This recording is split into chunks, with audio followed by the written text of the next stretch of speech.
오늘은 최고의 노인정신의학 전문의가 전하는 행복한 노년의 비밀에 대한 이야기를 해보려 합니다. 노부모가 있는 40대, 50대, 60대라면 이 영상을 꼭 시청해 주시길 바랍니다. 80세의 벽은 높고 단단하지만 그 벽을 넘어서는 최고의 방법이 있다고 하는데요. 그것은 바로 싫은 일은 하지 않고 좋아하는 일만 하는 것이라고 합니다. 와다 히데키라는 사람을 들어보셨나요? 최고의 권위를 자랑하는 노인정신의학 및 임상심리학 전문의로 30년 동안 노인정신의학 분야에 종사하며 연구를 계속해오고 있습니다. 와다 히데키는 인생의 벽을 넘어 질 좋은 수명을 늘리는 정답을 공개하여 한국에서도 많은 이들의 호응을 이끌어냈는데요.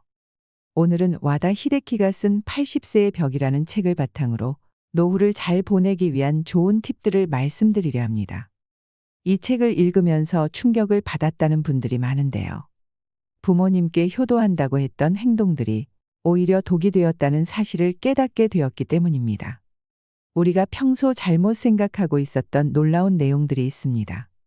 80세를 넘게 되면 우리가 감당해야 하는 4개의 벽이 있다고 합니다.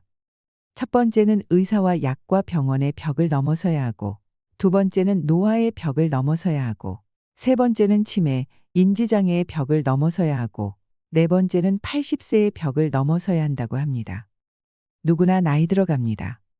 그렇게 노인이 되어가지요.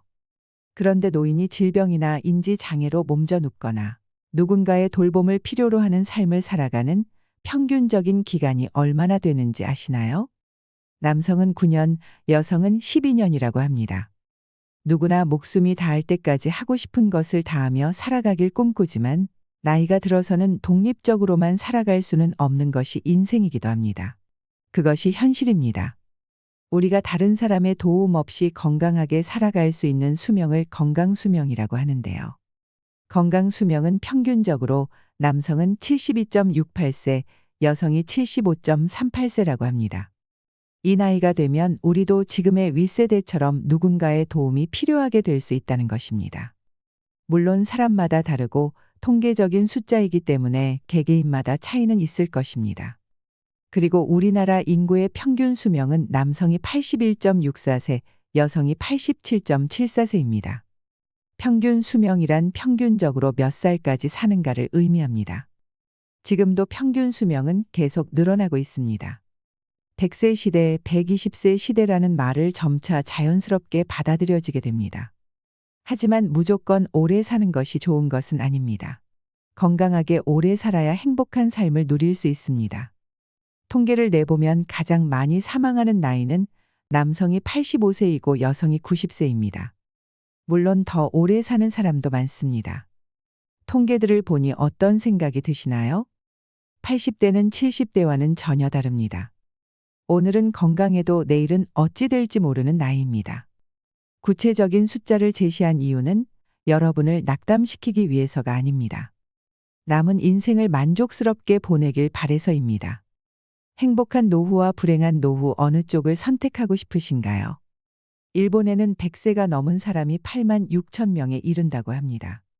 여러분 주변에서도 정정한 90대나 100세 이상의 어르신들을 볼 수 있을 것입니다. 그러나 100세 인생이라고 해서 당연히 모든 사람이 90세나 100세를 맞이하는 것은 아닙니다. 또 90세나 100세를 맞이했다고 해서 모두가 건강하고 행복하리라는 보장도 없습니다. 침대에 누워서 생활하거나 가족에게 학대를 당하거나 아니면 치매로 자신이 누구인지도 모르는 상황이 생길 수도 있습니다. 미래는 아무도 모릅니다. 사람마다 나이도 다르고 체형도 다르고 성격이나 생각도 다르고 생활 환경도 다르고 가족 구성도 다르며 직업이나 질병 이력도 다르지만 모든 사람에게 공통되는 사항이 있습니다. 바로 언젠가는 죽는다는 사실입니다. 죽음에 이르는 길에는 두 가지가 있습니다. 하나는 행복한 길로 마지막에 괜찮은 인생이었어 고마워라며 만족하며 가는 길이고, 다른 하나는 불행한 길로 아 그때 어쩌다 이렇게라며 후회하면서 가는 길입니다. 80세 이후는 70대와는 전혀 다릅니다. 어제까지 가능했던 일이 오늘은 안 되는 상황을 수없이 맞닥뜨릴 것입니다. 컨디션 난조를 겪는 일도 잦아집니다. 암과 뇌경색, 심근경색이나 폐렴 등 생명을 위협하는 질병도 생기기 쉽습니다. 치매인가라는 생각에 자신감을 잃는 일도 있을 것입니다. 배우자나 가까운 사람의 죽음을 경험하면서 고독이나 절망에 사로잡힐지도 모릅니다. 생로병사의 거대한 벽이 거친 파도처럼 덮쳐옵니다. 눈앞에 거대한 벽을 넘어서는 다양한 힌트가 있지만 가장 중요한 것은 노화를 받아들이고 지금 할 수 있는 일을 소중히 여기는 삶의 자세입니다. 이것이 행복한 노후와 불행한 노후를 가르는 기준이 됩니다. 행복은 주관적입니다. 즉, 자신이 어떻게 마음먹느냐에 따라 달라집니다. 예를 들면 노화를 한탄하여 이제 이것도 할 수 없고 저것도 할 수 없다며 없다를 되뇌기만 하면서 사는 사람이 있고, 노화를 받아들여 아직 이것도 할 수 있고 저것도 할 수 있다며 있다를 소중히 여기면서 사는 사람이 있습니다. 어느 쪽이 행복할까요? 80세가 넘으면 몸속에 암이 있습니다.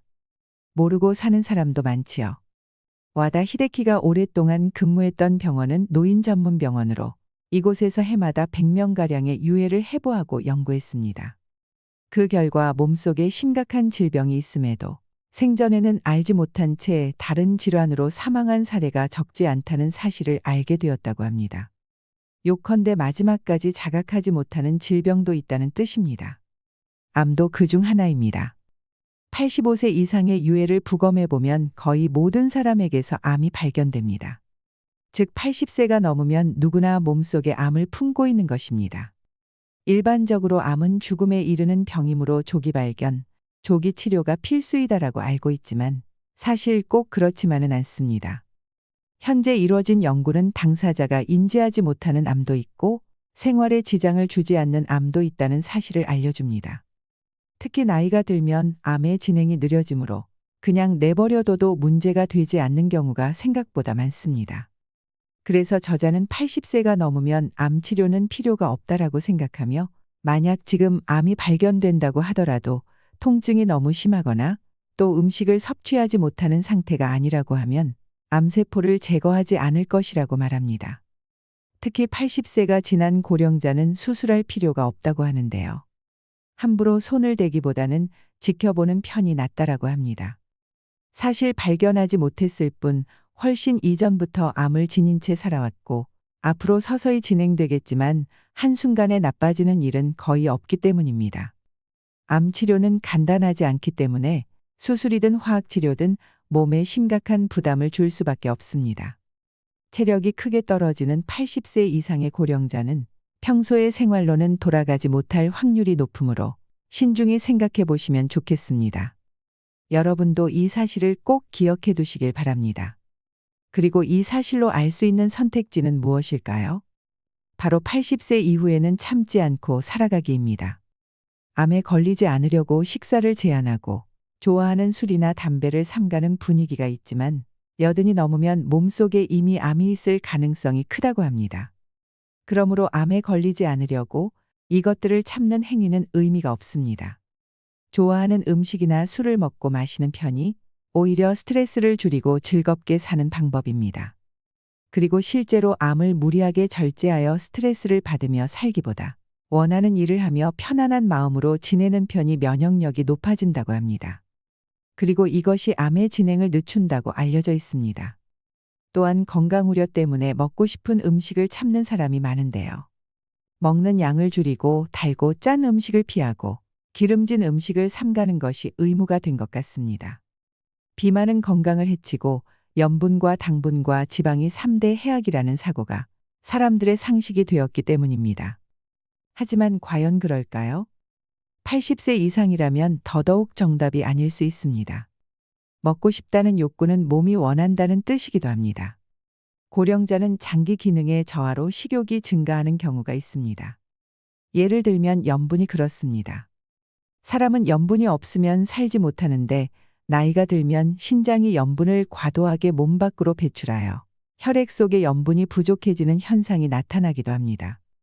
신장에는 나트륨을 저장해 두는 기능이 있어서 체내에 나트륨이 부족해지면 배출을 멈추고 모아두는데 문제는 노화로 인해 염분 저장 능력이 떨어지면 배출을 막지 못해서 염분이 부족하게 됩니다. 그래서 어르신들 중에 짜게 드시는 분들이 많은 것도 그런 이유일 수 있습니다. 다음으로 인지장애에 관한 이야기를 하고 싶은데요. 저자는 인지장애는 반드시 생긴다고 합니다. 그러니 지금 바로 하고 싶은 일을 하라고 말합니다. 인지장애는 왜 생길까요? 답은 매우 간단합니다. 나이를 먹기 때문입니다. 다만 80세가 넘어서 발현되는 인지장애는 대체로 매우 더디게 진행됩니다. 실제로는 증상이 나타나기 20년 전부터 서서히 진행된 것이지만 대체로 알아차리지 못합니다. 인지장애는 증상이 발현된 이후에도 계속 진행되며 근본적인 치료는 불가능하다고 하지요. 암과 마찬가지로 85세가 넘은 거의 모든 고령자 대부분이 알츠하이머형 뇌변성이 있다고 합니다. 즉 인지장애는 병이라기보다 노화 현상에 가까워서 나이가 들면 누구에게나 생기는 증상이라고 생각하시면 됩니다. 근력이 쇠약해져서 운동 능력이 떨어지거나 피부에 주름이 잡히고 흰머리가 생기는 것과 같은 이치입니다. 인지장애 증상이 발현되는 나이를 조사한 데이터를 보면 60대의 증상이 나타난 사람은 1에서 2%에 불과하지만 70대 전반에는 3에서 4%에 이르고 70대 후반에는 10% 정도가 됩니다. 80대 전반에는 20%가 넘는데 이때부터 단숨에 큰 폭으로 증가합니다. 80대 후반에는 40%이고 90세는 60%, 95세에는 80% 정도가 인지장애를 겪습니다. 이 사실이 알려주는 정답은 하나입니다. 바로 지금 마음껏 원하는 일을 하며 즐겁게 살아가야 한다는 것입니다. 변화가 없는 따분한 일상은 뇌의 활동을 둔화시킵니다. 또한 스트레스가 많은 생활도 뇌에 손상을 줍니다. 반대로 새로운 일이나 좋아하는 일을 하면 뇌는 자극을 받아 활성화됩니다. 이를 통해 인지장애의 발현을 늦출 수 있습니다. 100세 인생 시대라는 말이 오히려 80세의 벽을 높이기도 합니다. 80세라고 하면 과거에는 인생의 종착지 같은 느낌이었습니다. 하지만 오늘에는 100세 인생이라 하여 갑자기 20년이나 늘어나서 꼬린 지점이 멀어졌습니다. 수명이 길어진 일은 기쁘지만 좀 걱정되는 점도 있습니다. 왜냐하면 많은 고령자들이 오래 살아야 한다는 강박에 사로잡혀 있기 때문입니다. 사실은 먹고 싶지만 건강에 해롭다니까 참는다. 몸을 움직이기 힘든데 건강을 위해 무리하여 운동한다. 좋아하는 담배나 술을 건강에 해롭다고 삼가한다. 하고 싶은 일이 있지만 이 나이에라며 참는다. 효과를 느끼지 못하면서도 오래 살려는 마음에 계속 약을 먹는다. 80세가 넘은 사람이라면 전부 차지할 필요도 무리할 필요도 없는 일들입니다. 더 정확히는 자제해서도 안 되고 무리해서도 안 되는 일들입니다. 60대 정도라면 분명 효과가 있는 방법이겠지만 80세가 되어서까지 참을 필요는 없습니다. 일부는 소소하게 이룰지 몰라도 쌓이다 보면 마음의 부담이 되어 확실히 수명이 줄어듭니다. 100세 인생이라는 말이 도리어 80세의 벽을 높이고 있습니다. 지금까지 열심히 살았으므로 80세 이후부터는 자기 즐거움을 위해 행동해야 합니다. 저자는 임상 현장에서 의학서나 논문의 지식이 전부가 아니라는 것을 깨달았다고 합니다. 환자 자체가 살아있는 교과서였다는 것이죠. 누구에게나 나름의 드라마가 있고 한 사람 한 사람이 그 주인공입니다. 마음의 병을 만드는 불운이나 불행은 누구에게나 일어날 수 있습니다. 저자는 많은 환자들을 접하면서 인간은 누구나 오직 하나뿐인 존재이며 인생에는 우열이 없다는 사실을 깨달았다고 합니다. 진시황제의 이름을 들어본 적이 있을 것입니다. 약 2200년 전에 최초로 중국을 통일하고 절대적인 부와 권력을 손에 넣었던 인물입니다. 모든 것을 얻은 진시황제가 마지막으로 원했던 것은 불로불사의 육체였다고 합니다. 그는 각지에서 특효약을 가져오게 하는 등 온갖 수단을 동원했지만 끝내 소원을 이루지 못했습니다. 마지막에는 불사의 효과가 있다고 알려진 수은을 넣은 약을 먹다가 사망하게 되지요. 아주 옛날 이야기지만 뛰어난 무인조차도 늙음과 죽음 앞에서는 냉정함을 유지하지 못했다는 것을 알 수 있습니다. 어찌 보면 우리처럼 평범한 사람들이 늙음과 죽음을 두려워하고 회피하려는 것은 당연한 일일지도 모릅니다. 지금까지 만나온 수많은 고령자들 가운데 행복한 노후를 보내는 사람들로부터 배운 방법을 소개해 드리겠습니다. 오늘 건강하게 걷는 사람이 1년 후에도 그러리라는 보장은 없습니다. 그렇다고 해서 걷지 않는 생활만을 계속하다 보면 전혀 걷지 못하게 됩니다. 남은 기능을 쓰지 않으면 순식간에 쇠약해지는 것이 80세가 넘은 고령자의 무서운 현실입니다. 82세에서 83세 무렵에 급격하게 쇠약해지는 사람들이 있는데 이들은 대개 80세를 계기로 많은 일을 그만둔 사람들입니다. 질병이나 부상으로 어쩔 수 없이 그만둔 사람도 있지만 별다른 이유 없이 집안에만 머무는 사람들 중에도 움직이지 못하게 된 사람이 많이 있습니다. 아직 할 수 있는 일을 스스로 포기하면 아무것도 할 수 없는 몸이 됩니다. 이 얼마나 안타까운 일인가요? 노쇠한다는 것은 질병이 아니라 서서히 몸이 약해져서 사망에 이르는 것을 말합니다. 천수를 다한 죽음이라 할 수 있는데요. 노쇠로 인한 사망은 대체로 가정에서 생을 마치게 됩니다.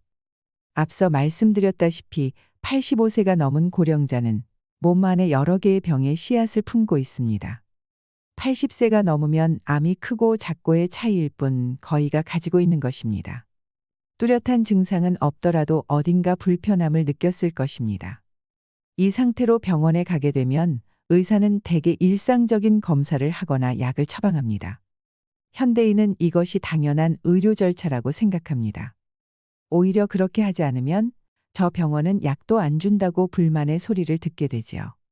하지만 저자는 이것이 정말로 옳은 의료일까 묻습니다.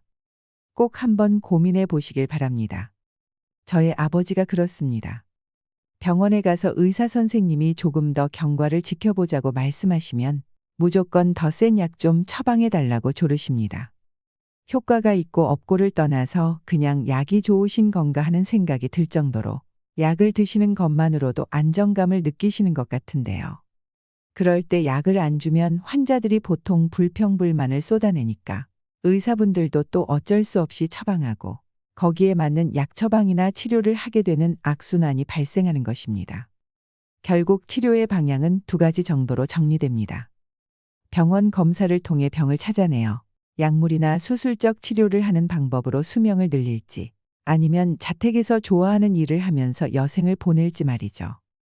의사가 아니라 환자 본인이 선택해야 하는 문제라는 것입니다. 저희 할머니 얘기를 잠깐 해볼까 합니다. 저희 할머니께서 70대 초반에 췌장암으로 치료를 받으셨었는데요. 그 옆에서 과정을 지켜보는 가족들도 너무 힘들고 너무 고통스러웠던 기억이 있습니다. 할머니께서도 힘들다고 그만하자고 말씀하셔도 가족들이 생명 연장을 위해서 치료를 설득했습니다. 그러다 결국 할머니 말씀대로 집으로 모셨었는데요. 병원에서 있을 때와 집에 와서의 표정이 너무 달랐습니다. 표정도 밝아지고 편안해 보이셨거든요. 그리고 한 달 뒤에 평안히 임종을 하셨습니다. 우리도 언제 어떻게 이런 선택의 순간이 올지 아무도 모르는 것입니다.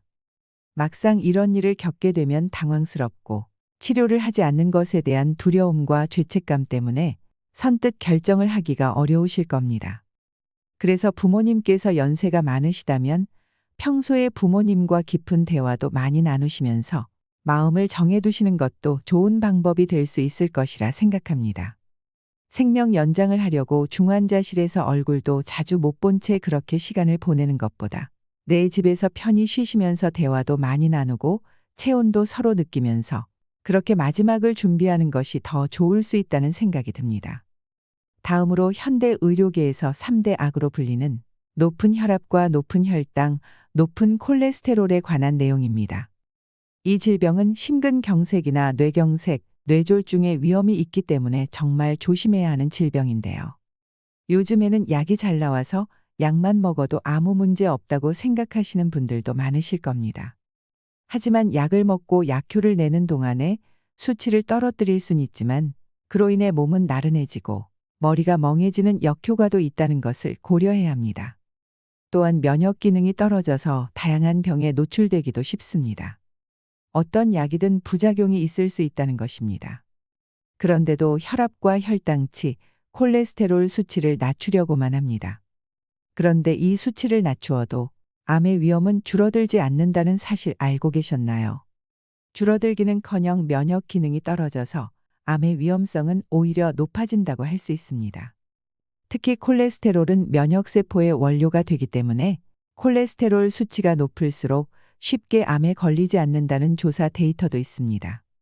또한 콜레스테롤 수치를 떨어뜨리게 되면 이를 원료로 하는 남성 호르몬도 감소한다고 합니다. 이 남성 호르몬은 심신의 건강 유지에 꼭 필요한 성분으로 남성 호르몬이 감소하면 기운이나 의욕이 사라지고 근력이 저하되고 감정이 불안정해집니다. 남성 호르몬이라고 해서 성적인 측면에만 주목받지만 이것은 사람이 젊고 건강하게 살기 위해서 매우 중요한 요소입니다. 결국 우리가 무언가를 치료하기 위해서 또 많은 부작용을 감당해야 된다는 것인데요.